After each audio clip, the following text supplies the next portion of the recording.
السلام عليكم ورحمة الله وبركاته، مشاهديني واخواتي وحبايبي في كل مكان. يا رب تكونوا بخير.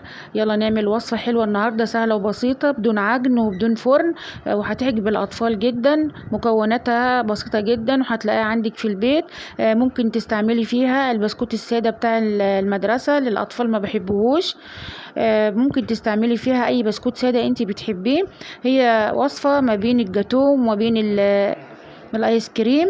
يلا نسمي الله ونصلي على الرسول عليه افضل الصلاه والسلام ونشوف مكوناتنا ايه. دول عباره عن باكوين بسكوت ساده. هنكسرهم كده تكسير عشوائي زي ما انت عايزه. ممكن تنعميه في كيس من اللي هو بتاع التلاجة. بعد كده هنضيف عليهم باكوين من البسكوت اللي هم بالشوكولاته. برضو هنكسرهم تكسير كده بسيط. برضو نحاول نكسر الكمية كلها كده بايدينا علشان تظهر كده في الوصفة بتاعتنا. ما حبيتش انعمه. هنركن دول على جنب. بعد كده جبت منجاية، تكون منجاية كده جامدة وماسكة نفسها، نقشرها.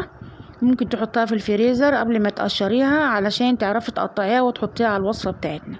بس هاتي منجاية كده كبيرة كده وحلوة عشان تكفي الوصفة، عشان هنحط نصها في المكونات مع المكونات يعني، والنص التاني هنزوق بيه. ابتديت بقى اقطعها بالشكل اللي انتوا شايفينه ده، مكعبات كده، مكعبات صغيرة عشان نضيفها على المكونات والكريمة بتاعتنا. خلاص هنخلص الكمية والمنجية كلها هي خلصت. هنبتدي بقى نعمل الكريمة. هي عبارة عن كوباية من الكريمة اللي هي الخام، وعليها 3 معالق، ضفت عليها 3 معالق سكر بودر عشان هي بتيجي خام. ممكن تحلها برضو لو عندك عسل. ضفت عليها كوباية وربع مية ساقعة متلجة. ممكن لو عندك لبن بتضيف عليها برضو لبن ساقع.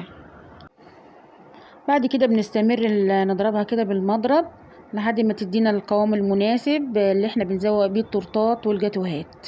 يبقى القوام حلو كده عشان يلم البسكوت والمانجا والمكونات اللي احنا هنضيفها على بعضها. تعتبر الكريمه ديت اللي هي الماده اللي هي بتجمع بقى المكونات دي كلها، وبنجمدها بعد كده بقى في الفريزر. خلاص كده اديتنا القوام المناسب، تقلت اهي معانا. ادي المكونات كلها بقى جهزت معانا اهيت، وهنضيفها على بعضها.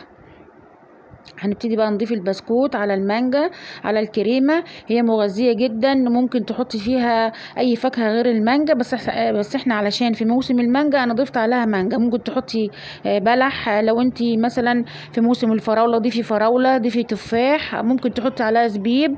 الحاجات دي كلها مغذيه وبتديها طعم، ومغذيه جدا للاطفال. ومن الحاجات برضو الشتوية المناسبة حلوة برضو جدا. هنستعمل بسكوت المدرسة احنا كلنا عارفين ان الاطفال ما بتحبش البسكوت السادة. بيجوا اول ما بيخشوا من المدرسة بيروحوا حاطينه كده على السفرة، مش بيرضوا ياكلوه. احنا هنعمله لهم في الوصفة دي.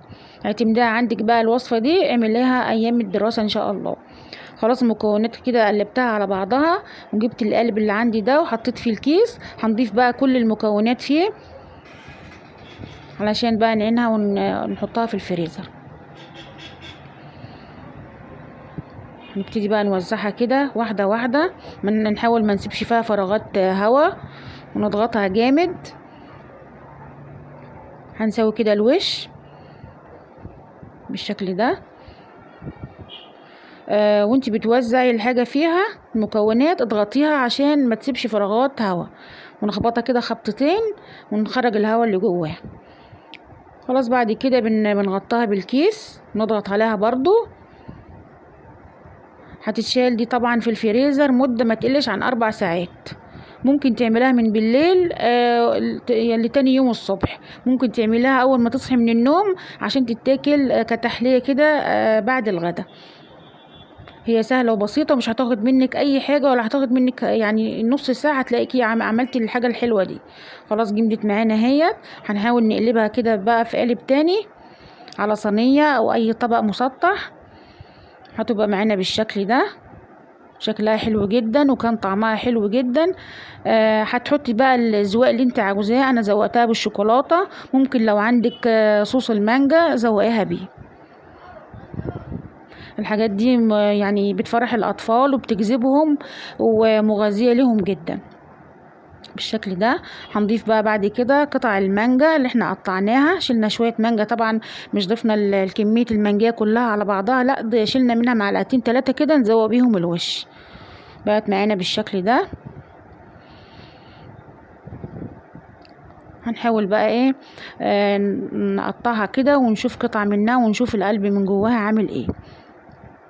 شكلها حلو جدا اهي زي ما انتوا شايفين، مشهية وتفتح النفس. هي بين الايس كريم وبين الجاتو، طعمها حلو جدا.